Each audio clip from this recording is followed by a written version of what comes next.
LWO1 WeatherNet. Liftoff conditions looking pretty good. The STS is ready for launch. Ignition. Liftoff. Falcon 9 has cleared the tower.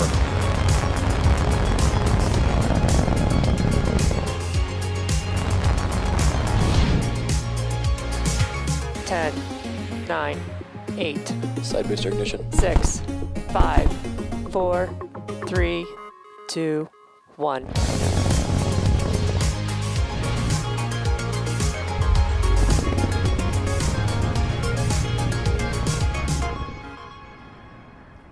Good morning. It's Thursday, March 11th, and you are looking at a live view of Falcon 9 as it awaits its 3:13 a.m. Eastern Time launch from Space Launch Complex 40 at Cape Canaveral Space Force Station. My name is Jesse Anderson, a lead manufacturing engineer here at SpaceX, joining you from our headquarters in Hawthorne, California. You're watching a live webcast for our 21st Starlink mission and our 7th launch of 2021. This is an exciting week for the Starlink teams as we're continuing our international expansion of service. If you've been following Starlink development, you know that we rolled out our beta service in the US initially, followed by Canada. This week, the team is launching our beta service in Germany and New Zealand and expanding our beta service in the UK. As a global satellite constellation, Starlink can deliver high-speed internet to places that previously had terrible service or no service at all. And because the satellites fly in a low orbit, the round-trip data time between the user and the satellite, which is also known as latency, is much lower than with satellites in geostationary orbit. This enables Starlink to deliver services like seamless video calls that are usually not possible on other satellite internet systems. We are currently T-minus 11 minutes from liftoff of our next batch of Starlink satellites. So with that, let's take a closer look at the rocket on your screen.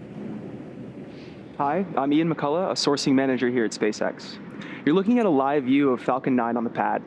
Our two-stage launch vehicle stands about 70 meters tall, and when it is fully fueled, it'll hold just over 1 million pounds of propellant that the vehicle will burn through in less than 3 minutes after liftoff. We prepped Falcon 9 in our hangar at the base of the pad. Upon completing final checkouts, Falcon 9 rolled out to the pad with the Starlink payload and went vertical Tuesday around 2:30 a.m. Eastern. The bottom two-thirds of the vehicle is the first stage. It previously flew 5 times before, having supported the launch of NASA astronauts Bob Behnken and Doug Hurley to the International Space Station, ANASIS-II, CRS-21, Transporter-1, and a Starlink mission. Its objective is to accelerate the vehicle through Earth's atmosphere to space, and then to separate from the rest of the rocket. Once the first stage separates from the second stage, it will make its way back to Earth and target a landing on our drone ship, Just Read the Instructions. For reference, our drone ships are equivalent to the size of a football field. If successful, it will mark the 76th recovery of an orbital-class rocket. Above the first stage is the second stage, which has a single Merlin vacuum or MVAC engine that ignites after the first stage separates. At full power, the Merlin vacuum engine operates with the greatest efficiency ever for an American-made hydrocarbon rocket engine. The second stage is what will carry our Starlink satellites to orbit. At the top of the rocket, you'll also notice the large nose cone. This is called the fairing. The fairing houses the Starlink satellites and protects them until the vehicle is outside of the Earth's atmosphere, at which point the fairing separates to expose the satellites to space. Today, we will be using a flight-proven fairing, and we'll be attempting to recover each half again with our recovery ships Go Searcher and Go Navigator. Lastly, the truss structure you see there is the Transporter Erector, or TE. We use it to roll the rocket out to the pad, raise it to its vertical launch position. The TE also routes the vehicle's fluids, power, and telemetry umbilicals from the ground systems to the rocket and satellites until F9 goes on internal power and clears the pad. At liftoff, it will retract in order to clear the way for Falcon 9's ascent. At T-minus 8 minutes and 40 seconds, let's take a look at where we're progressing in the countdown. The chief engineer held a technical pull at T-minus 1 hour, and the launch director held a propellant load and launch go-no-go pull at T-minus 38 minutes. Falcon 9 has been loading propellant since T-minus 35 minutes, and our fuel is a refined form of kerosene known as RP1. Our oxidizer is a super chilled liquid oxygen called LOX. Now we chill it well below the boiling point, which densifies the LOX so that we can load more into the boosters. We have also begun helium loading. The vehicle uses helium gas as a pressurant in the fuel and LOX tanks. As the Merlin engine pumps pull RP-1 and locks out of the tanks, we fill the empty volume, known as the ullage, with helium headed by the engine. Heating the helium helps expand it to fill the tanks. To make sure engine startup goes well, we also perform what we call engine chill, and this will happen at T-7 minutes. And this is where we flow a small amount of super chilled liquid oxygen into the Merlin engine turbo pumps. And we do this to avoid a thermal shock to the system when the full flow of super chilled liquid oxygen hits the prop system. Now the vehicle is looking healthy, and we are currently working no issues. The range is green for launch, and weather is also looking really good, 90% favorable for launch this morning. All systems continue to be go for liftoff at 3:13 a.m. Eastern Time. If for some reason we do not launch today, we do have a backup opportunity on Friday at 2:51 a.m. Eastern Time. If you live in a major city like we do here in Los Angeles, chances are you have easy access to great internet and never really have to think about it. However, roughly half of the world's population, or 3.6 billion people, do not have access to internet. And at a time where more people are working from home and more students are participating in virtual learning, internet connectivity across the globe is more important than ever. To that end, the Starlink team is excited to expand our beta service internationally, adding 2 brand new countries and expanding into a 3rd. Starlink Beta is now available for the first time in Germany. This week, we rolled out service into parts of Western Germany and will continue to expand in the coming weeks. The photo you're seeing here on the screen is the first installation in Germany. You can barely make out the Starlink on the rooftop there. It's pretty exciting to see Starlink hardware in Deutschland, and we're looking forward to seeing more pictures like this in the future. The team is also rolling out first-time service in New Zealand. Service will initially be focused in the South Island, but will continue to expand rapidly this year. And last but not least, the Starlink team expanded our existing coverage in the UK to include Wales, Northern Ireland, Scotland, North England, in addition to the existing coverage in the South. The image you're looking at here is from one of our first users in South Hams, Devon in the UK. They report up to 200 megabits per second at times, which is pretty exciting. During Starlink Beta, users can expect download speeds between 50 and 150 megabits per second, along with brief periods of no connectivity at all. As we launch more satellites, install more ground stations, and improve our networking software, data speed, latency, and uptime will improve dramatically. To learn more about Starlink, or to find out if service is available in your area, head on over to starlink.com. We're currently at T-5 minutes and 5 seconds, and Falcon 9 is now moving into the final stages of the countdown.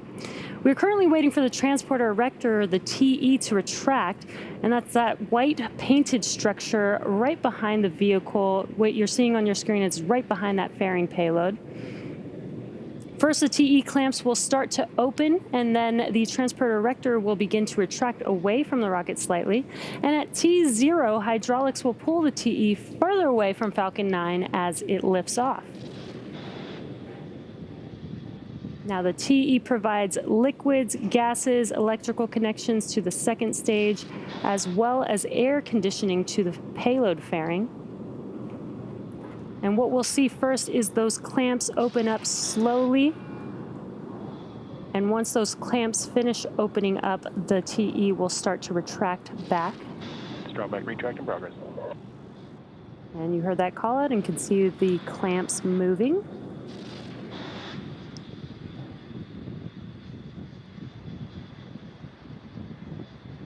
Looks like the clamps have completed opening, so that TE should start retracting back very slowly.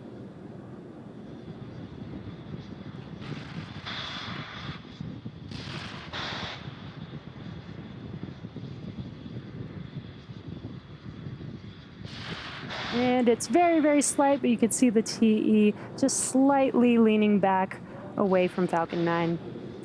The first and second stages are both nearly fully loaded with 1 million pounds of kerosene fuel and liquid oxygen.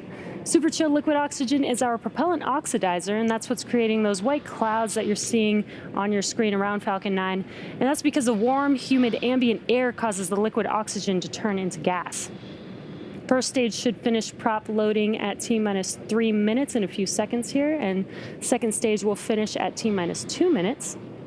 At T-minus 60 seconds, Falcon 9 will be in startup. This means that the rocket's autonomous internal flight computers have taken over the launch countdown. Stage 1, LOX load closed out. And there's that call out for first stage LOX load complete. Just inside T-minus 2 seconds, we light the Merlin 1D engines. We use T-Teb as our ignition fluid. And when it mixes with oxygen, it burns a green-colored flame. We then allow the fuel into the thrust chamber, and the engine comes up to full power for liftoff at T0. Now the Starlink payload continues to be healthy, and the Falcon 9 team is tracking no issues on the rocket. Weather is still looking good for T0, and the range has cleared the surrounding ground, water, and airspace, and are green for launch.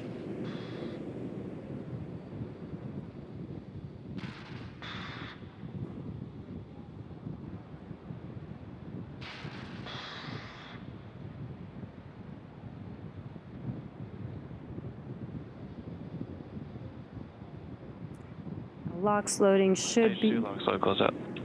There it is. Stage 2 LOX load is now complete. So now that LOX loading is complete, we will start to clear out the LOX line on the transporter erector. So you should see some venting here in a few seconds. And there you can see it on your screen, as I mentioned, those white clouds is from the vent. That's from the venting from the LOX. Now in just 20 seconds or so, Falcon 9 will go into startup, and stage 1 and stage 2 will begin to pressurize for launch.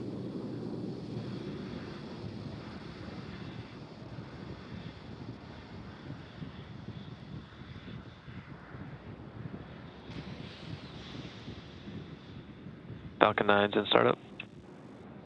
There's that startup call out. Coming up is the final go from the launch director.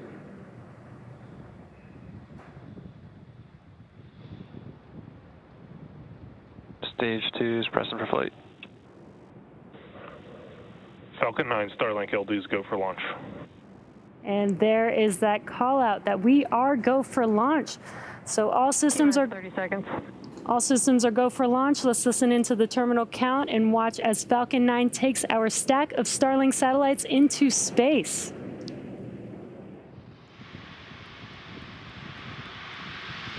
Stage 1, T-minus pressing for 15 flight. seconds. 10, 9, 8, 7, 6, 5, 4, 3, 2, 1, 0. Ignition and liftoff.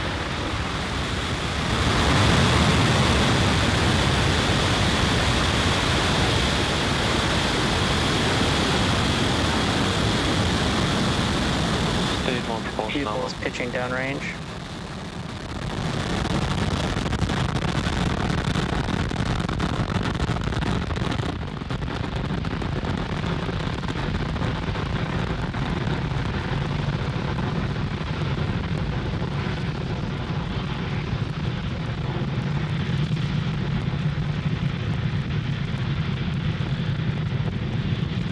T plus 40 seconds into flight, and Falcon 9 has successfully lifted off from Cape Canaveral Space Force Station, carrying our stack of Starlink satellites to orbit.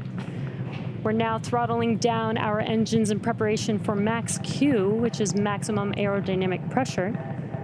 This is the largest structural load that the vehicle sees on ascent. We've got an Supersonic. awesome view of first stage of Falcon 9 there on your screen. Max Q. There's that call out that we've passed through max Q. Now in about a minute, we'll have 3 events happening within seconds of each other. The first will be main engine cutoff, or what we call MECO, followed by stage separation and SES-1, or second engine start 1. Now MECO is where we shut down all 9 of the M1D engines on the first stage to slow the vehicle down in preparation for stage separation. And stage separation is where the first stage separates from the second stage. Vehicle is following a nominal trajectory. Good call outs there. First stage will then make its way back to Earth and attempt to land on our drone ship, Just Read the Instructions, while stage 2 continues its journey with the third event being second engine start 1. And that's where we light up that MVAC engine and it will propel the second stage with our Starlink satellites to orbit. Now we're just about 10 seconds or so away from those 3 events. That is MECO, stage separation, and SES-1.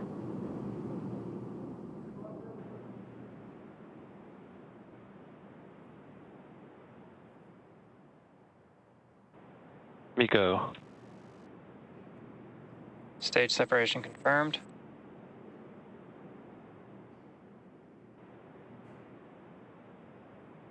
MVAC ignition. And there we just had MECO and stage separation. On your right-hand screen, you're looking at that MVAC engine on the second stage, confirming SES-1. Propulsion nominal. And a good call out that stage 2 is nominal. Continue to follow nominal trajectories. Both vehicles are nominal. Separation confirmed. And there you can see on your screen the fairing halves have been deployed. They are now making their way back to Earth, and as a reminder, we will be attempting to recover the fairing halves today with our recovery ships Go Searcher and Go Navigator.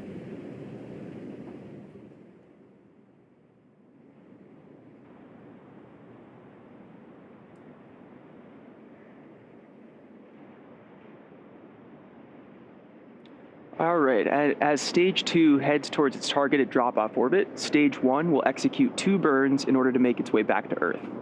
The first is the entry burn, where 3 of the Merlin 1D engines will reignite, and this helps slow the stage down as it re-enters the upper part of the Earth's atmosphere.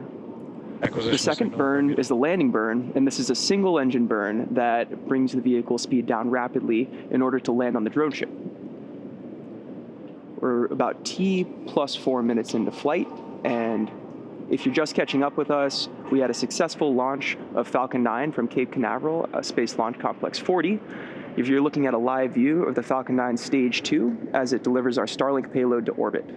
Stage 1 is cruising back to our drone ship, Just Read the Instructions, in the Atlantic Ocean.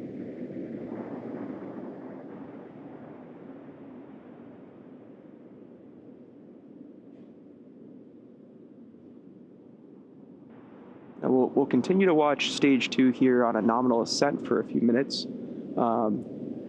As a reminder, the Merlins on the first stage are optimized for sea level, and these achieve around 190,000 pounds of thrust during ascent and descent. The MVAC engine is optimized for vacuum and achieves about 220,500 pounds of thrust on the single engine.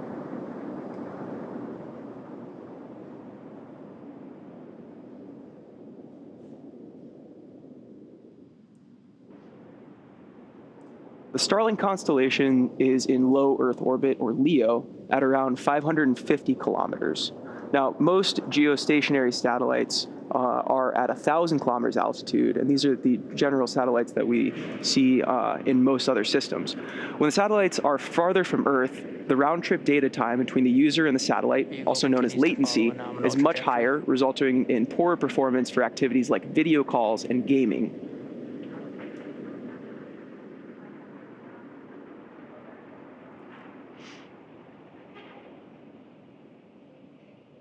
And we're about 30 seconds out here from entry burn.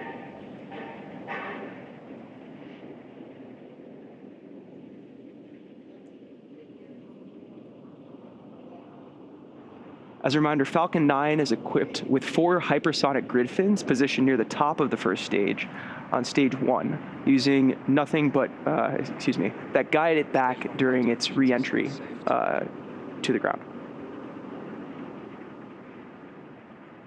Stage 1 entry burn startup.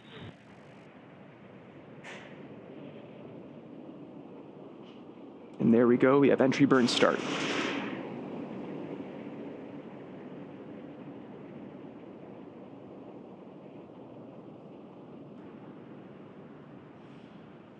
Stage 1 entry burn shutdown.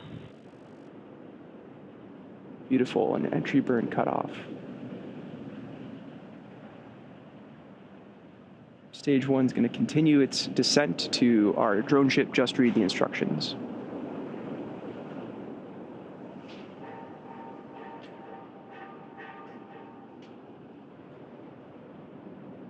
As Stage 1 continues to descend, it uses occasional bursts of nitrogen gas for attitude control, and sometimes you can see this, although in the darkness tonight we may not be able to.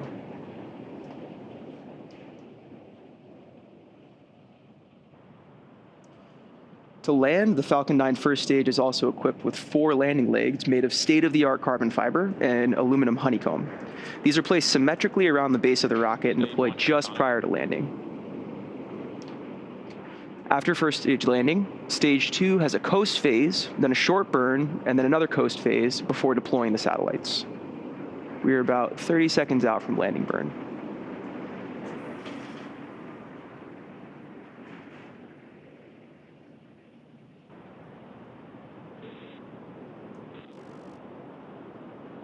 Stage 1 landing burn. 10 seconds out. We may see a video cut out here.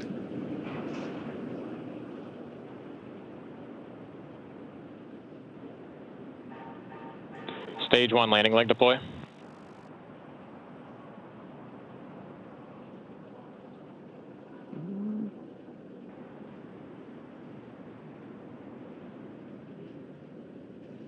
All right, and there you can see we've landed first stage on our drone ship.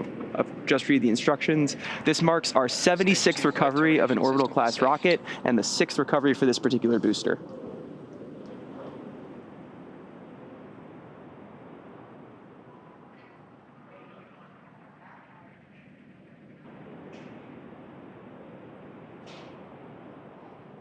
Seco. And we've had second engine cut off 1. Also signal Stage 2 from the Cape as expected.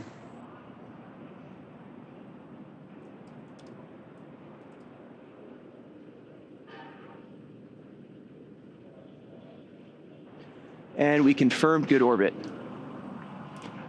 All right, now Stage 2 is going to coast for this orbit in the next 35 minutes or so. While that happens, take a look at this animation showcasing where we are in the coast phase. We'll see you back here in about T plus 45 minutes for a second stage relight.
Also signal Bermuda expected.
What's the signal different than expected?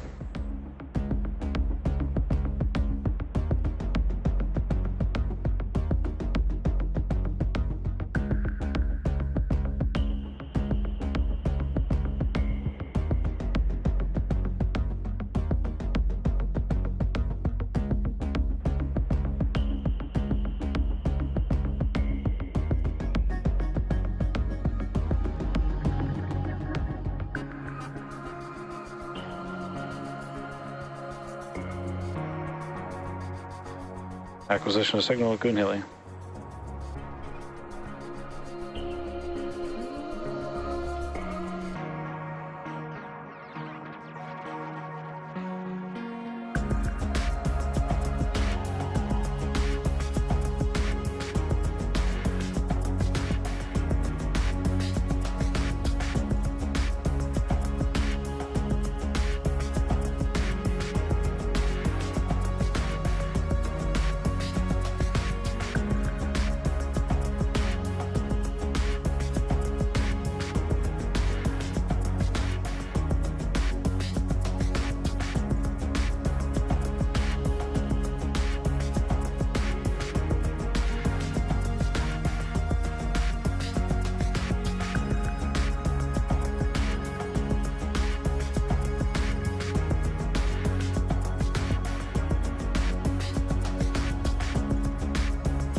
Lost the signal with Hurley expected.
Acquisition signal, Diego Garcia.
Welcome back to the webcast for our 21st Starlink mission from Cape Canaveral Space Force Station. So far, we had an on-time liftoff at 3:13 a.m. Eastern Time. Stage 1 came back to land on Just Read the Instructions. That is our 76th recovery of a booster. Now we're waiting on SES-II coming up here, which is second engine start 2. And this will be a very short, quick burn, just about 1 second, but it will take us to our final drop-off orbit.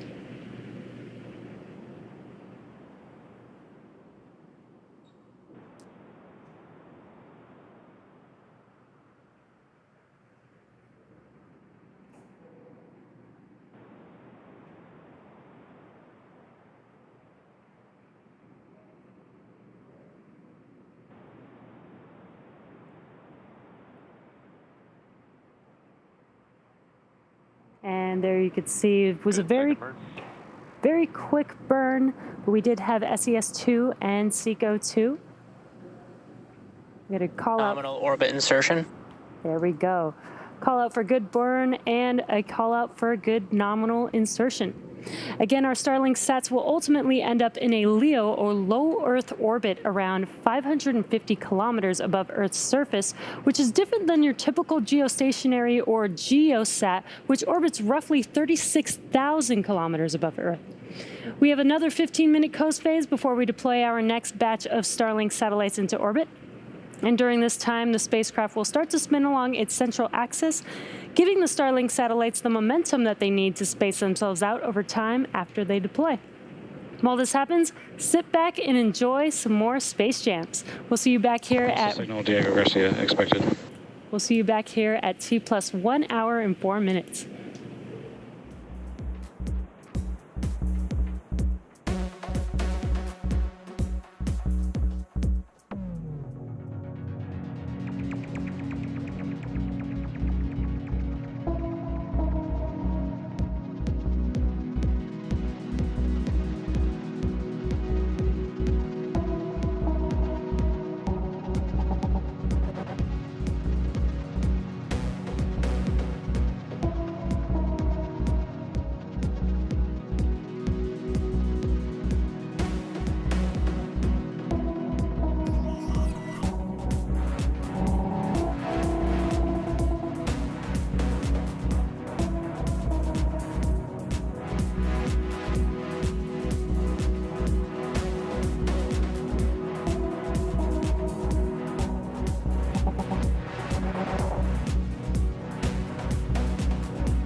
Acquisition of signal, Tasmania.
Welcome back to our webcast for Starlink. We had an on-time liftoff this morning. Our first stage booster landed for its 6th time and our 76th recovery overall.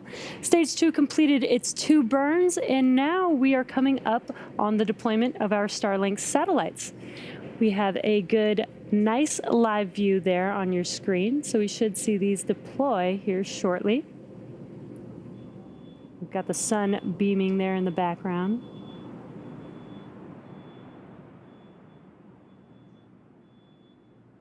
Just about 10 seconds away from payload deploy.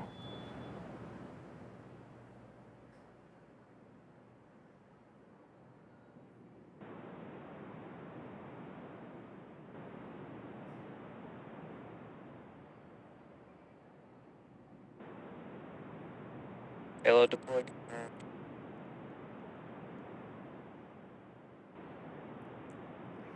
Now you can see those Starlink satellites out in space drifting away from second stage. As a reminder, this is just their drop-off orbit. Shortly, they will deploy their solar array, and over the next few days and weeks, they will distance themselves from each other and use their onboard ion thrusters to make their way to their operational orbit. And that brings our webcast to a close. Thank you to the range and the FAA for supporting today's mission. If you're interested in Starlink service, head over to starlink.com and sign up. Thanks again for joining us, and have a good morning.